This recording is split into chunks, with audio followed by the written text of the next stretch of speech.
Used to wonder what I used to wonder what it feel like. But now I know, achieved the goal. I ran the race, I won the goal. I used to wonder what it feel like. But now I know, achieved the goal. What is up, everyone? Welcome back to a new video. So today I will be showing you guys how to kill the Queen Black Dragon using melee only, and some things I recommend before showing you guys my gear and loadout would be to complete the quest Song of the Depths. What this quest does, it allows you to take less damage from Queen Black Dragon for certain attacks, which I will be talking about later on when I will be showing you guys the kill.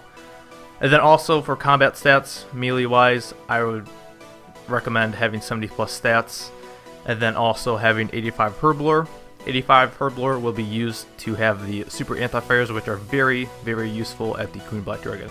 Alright, so I'm going to show you guys what my gear setup is for Queen Black Dragon. This is the setup that I always use for Queen Black Dragon. So the helmet, I always use the Mighty Slayer helmet. Some other helmets that you can possibly use is Malevolent, Superior Tetsu, or even the original Tetsu, which you can buy in the Grand Exchange, Torva, Bandos, and even as low as Barrows if you don't have the high enough defense level for the other ones. The next one is the cape slot. So I use my max cape, but if you do not have a max cape or a completionist cape, you can go down to a Reef's Walker's cape, which is obtained from the player-owned ports. You can go to a Tokar Cal cape, fire cape, or even just a original skill cape of your choice. Going to the necklace, I personally use the Fury, but the best strength amulet is the Brawler's Knockout amulet. Following that is the Ceradoman Whisper, and in the middle is the Fury, which I, like I just said, use. I have a ornament on mine so that it looks different. It's about $1 mil, so it's a pretty cheap amulet, and I would say it's pretty common for everyone to use that. But if you don't have the money, you can go down to Glory, or you can have a Dragon Rider amulet. Next are the gloves. So the gloves, I honestly don't think they're really important. So the ones that I use are the Barrows gloves. Some other ones you can use is Torva, Goliath, or even Bandos gloves. If you don't have any of those, you can even use a combat bracelet if you want to. For the body, I use the Superior Tetsu armor, which is from player-owned ports. Some other armor you can use is Malevolent, which is tier 90 gear, compared to the Tetsu, which is level 85. You can go down to Torva, Bandos, and even Barrows. Same with the legs. You know, I also use the Superior Tetsu armor. And then going on along to the boots, the best boots that you could use for melee would be the Steadfast boots, level 85 boots, which are very good. And then you can go to Torva, Bandos, Gynodermic, or the original Dragon boots, which are very cheap now, about like 10k I would say. So if you don't want to have money, the Dragon boots are very affordable. For the weapons, I use Drygors. You can also use the Noxious Scythe, which are both tier 90 weapons. And then if you don't have those or you can't afford them, you can go down to Chaotix, which are tiered 80. And then even God Swords, or even a Barrows weapon. I wouldn't go for a Barrows weapon, honestly. I would gear attack up to 75 for a God Sword to be a little bit more efficient at Queen Black Dragon. Some other things that you can use here is a Onyx Ring Imbued 6th Age amulet, which I personally use. It is obtained from a quest, and I can't recall what the quest name is, but that's the one I usually always use. You can use the Warrior Ring Imbued and also the Berserker Ring Imbued. Some arrows you can use, very simple ones. You can use Vampirism or Penance. Scrimshells are also optional for you guys. I personally don't use Scrimshells, but if you do, you can always make the money back very easy there. And if you don't want to die, you can always use a Sign of Life, which will potentially bring it back to life and give you 2,000 health points back. My inventory, I am using Holy Overloads, which is overloads with prayer renewals inside of it. Next is the super antifiers, which are a must. 5 super restores, and then the rest is filled with rock tails, even in my pack yak. So if you guys do not have a pack yak, then go down to like a war tortoise or even a terror bird. But if you don't have any of those, it's fine. You'll just be reduced for the amount of kills you can do in inventory. Really, I can do about 12 with this setup.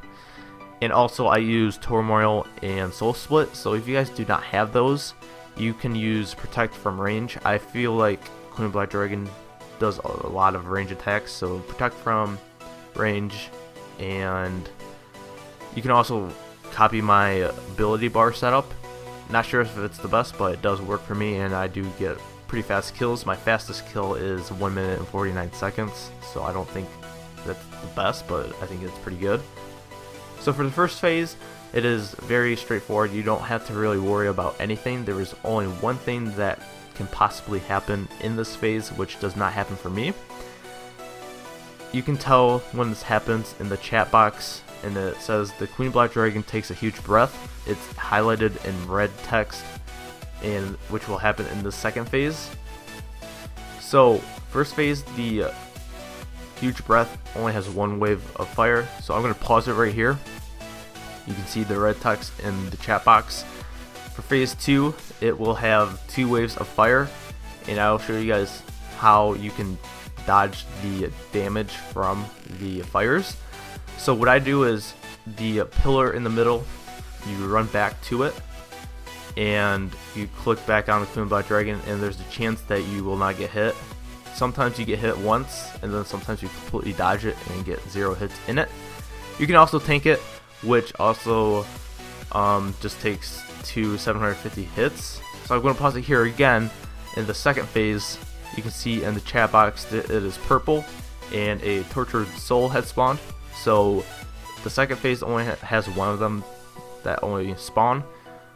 When it does, it will have a text over it saying something, and when the text shows up over the tortured soul, you have to run to its left. So that's why I stand in the middle of the Queen Black Dragon, so I can just easily move 2 steps to the left and dodge the attack. It might be a little bit hard to get used to that, but after a good amount of time, it will be very easy to dodge it. You can also easily just tank it if you really want to. For the third phase, it is also still pretty straightforward, but there are some things that can happen. So in the chat box, you can see it's green, and that means it's resistant to melee attacks, so it's going to be a lot harder to attack. And then also here, you can see that 2 tortured souls spawned, and same thing, I stand in the middle of the, I guess, arena or the spot where you kill the Queen Black Dragon. You can either move 2 steps to the left or 2 steps to the right to dodge both of the attacks, and if you don't, you will get like maybe 2,500 hit points if you really just want to tank it, but I usually don't. And I usually use the Frenzy ultimate, which is my keybind of 1 on the phase when it's resistant to physical damage, which is melee, so it's very useful for that. And then for the fourth phase, it can be pretty tricky actually. For the last phase, there are multiple things that can happen. The first thing is that there is a extremely hot flame that is about to happen, which is an orange text on the bottom of the screen. When that shows up, you have to move to the side of the I guess arena, so to say. If you don't, you will be getting hit 1,950s instead of just getting hit by 750s. And then also from time to time, tortured souls will spawn in the 2 corners of the arena, and the only thing that's unique about these is it does not say in the chat box, so you have to watch out for these and make sure you kill the ones that are talking in the corners, because if you don't, in a certain amount of time, your screen will freeze up for maybe like 10 to 15 seconds, and you can possibly die depending on what the Queen Black Dragon attacks you with. And also, which didn't happen for me, was the tortured soul spawn, which can spawn 4 at once, which can be very tricky to dodge all the attacks. You can try your best to dodge all of them, but I usually dodge 2, and I get sometimes really lucky and dodge them all because of the worms in the arena. And then also the huge breath also happens on this wave, which has 3 of them. So like on the second phase, you can just go right up to the middle pillar and dodge them. And at the same time, you can even just tank them if you really want to. But I hope you guys enjoyed this guide. If you guys have any questions, you can always leave them down in the comments below, and let me know if you guys have any other guides that you really want me to do. So hopefully you guys enjoyed this video. Make sure you leave a like, make sure you're subscribed to never miss another video, and I will see you guys in the next one. Peace.